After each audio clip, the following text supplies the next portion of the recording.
Hi, Susan here. Welcome back to my channel where I talk about everything fashion design. And today we're going to talk about body types. The reason why I'm saying that is because I just put out a video on how to dress with a tummy and I didn't want that video to be too long. So I asked you guys in the comments if you wanted to see a video specifically about body types and you said yes. So here we are. Alright guys, before we proceed, I'm just hoping that you're going to love this video. You're going to come on board and subscribe, like, and comment because it keeps me going. Alright, so why am I talking about body types as a fashion designer and not necessarily as a stylist? Well, as a fashion designer, guess what guys? We make the sizing charts for our clothing to sell to the public. So we actually develop our own sizing chart. We develop what is the perfect mix of measurements that will sell to the masses. Yes, it is a difficult task and it's one of the first things that fashion designers have to do in order to succeed in their own brand. I'll show you my sizing chart where I've kept it pretty simple. And the proportions are very strategically designed from 30 years of experience in the industry.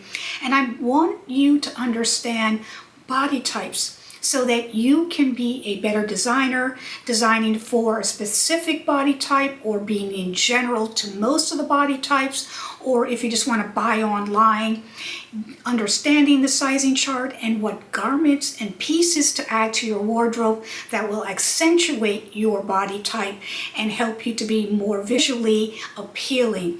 So there's a lot of reasons to understand and want to know body types. So let's get started. You're going to need to wear something close fitting like I have here, and a really good supporting bra, guys, and something that is not going to add to your tummy, and very smooth around the hip. I'm going to demonstrate on my dress form here, my half body dress form, so you can understand the 4 basic measurements that are needed in order to understand and navigate a body type. Okay guys, so the first measurement is get your tape measure. You can do this on yourself, and I have a whole video on how to measure yourself. I'll put that in the description box below, but I want to explain the 4 essential ones that you're going to need for this video. So the first one you're going to need is the shoulder.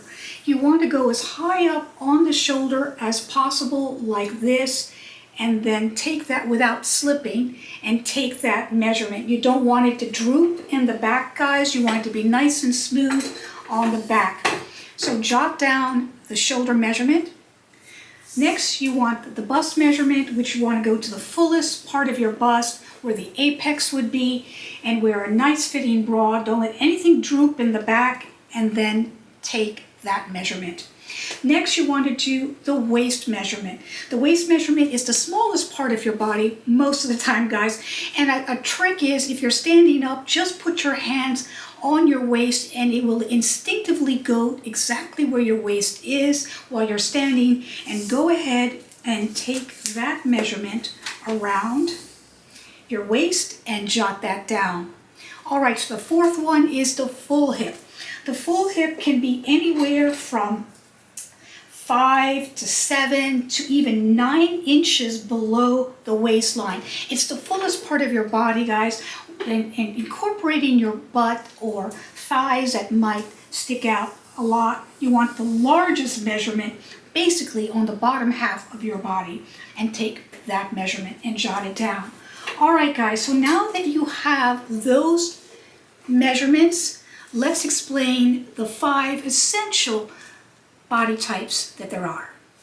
Okay guys, the first body type I want to talk about is the inverted triangle, and that is where your upper body, where your shoulders and bust area is larger than your hips and your waist, that it just narrows down at your hips, meaning that your shoulder measurement is at least 2 inches larger than your full hip, and your bust measurement is at least 4 or more inches larger than your hip measurement.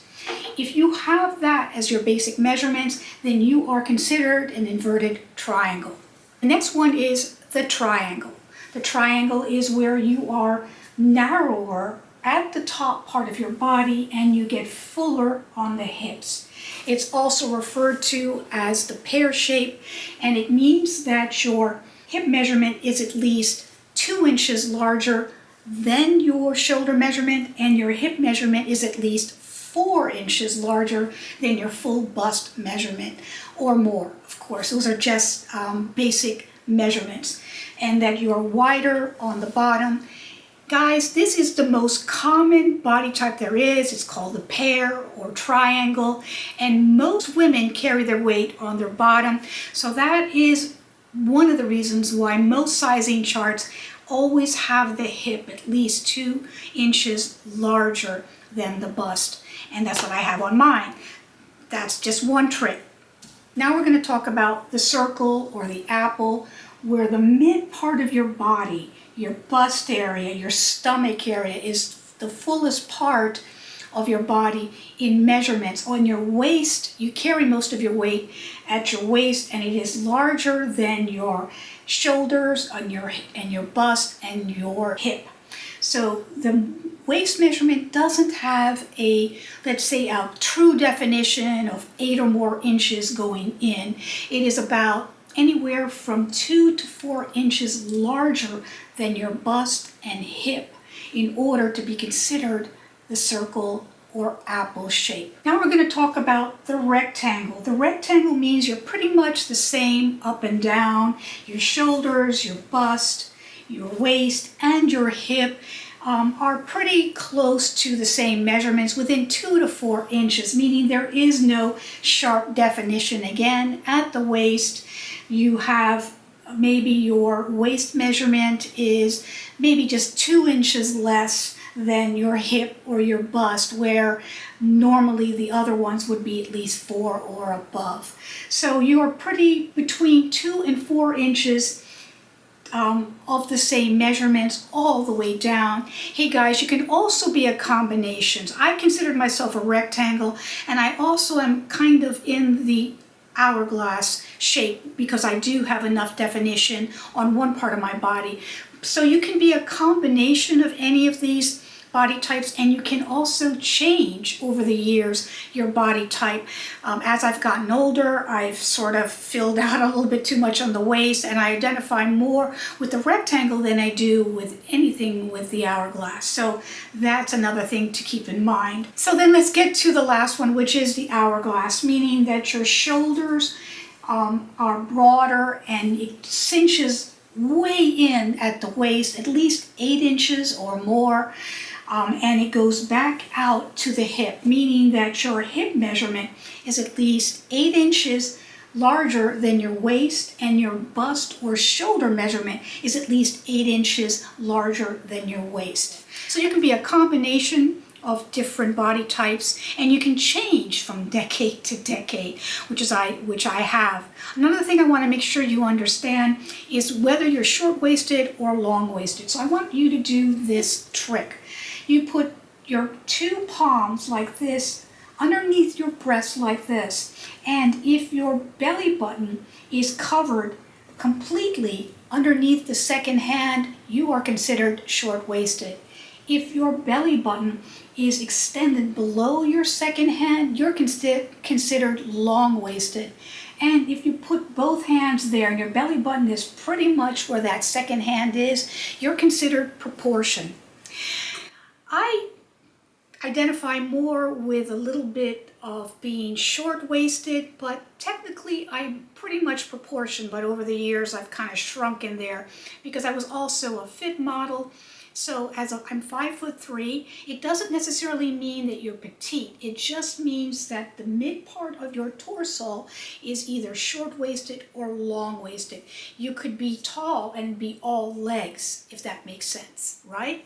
So knowing whether you're short-waisted and knowing your body type is huge. If you see my sizing chart, you will see that I strategically have the hips at least 2 inches larger than the full bust. Why? Because typically Most of us carry our weight on the bottom. We're not completely equal. It's a little bit harder to be a perfect hourglass figure. Most people are more in the pear shape or rectangle shape. So as a designer, I like to strategically put those measurements so that I can get a larger group of people understanding and being able to wear my clothing. That's my trick, guys. And now you know as a designer why I make my sizing chart that way. Now you know as an individual your body type, and it's going to help you design, dress, and look your best. All right, I hope you like this video. Give it a thumbs up and come on board, guys. I'd love to have you a part of my community.